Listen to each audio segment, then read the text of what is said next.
প্রাক্তন মুখ্যমন্ত্রী বর্তমানে ঘুষের বিনিময়ে চাকরি হচ্ছে বলে যে অভিযোগ করেছেন সেটাকে চ্যালেঞ্জ করলেন বিজেপির প্রদেশ সভাপতি তথা সাংসদ রাজীব ভট্টাচার্য।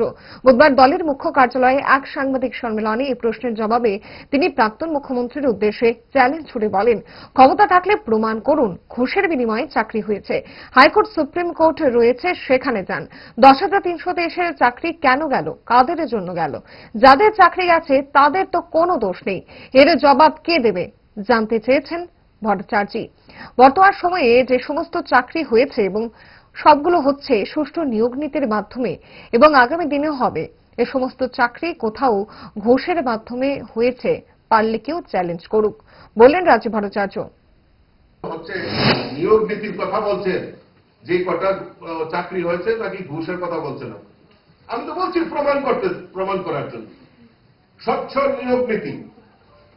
নিয়োগ নীতি এই রাজ্যে চালু করেছিল সেই কমিউনিস্টই চালু করেছিল। সারা ভারতবর্ষে সেটা যখন হয়েছে এই রাজ্যেও চালু হয়েছিল। আমি প্রশ্ন রাখতে চাই, 10,323 আজকে চাকরিগুলি গেল কেন?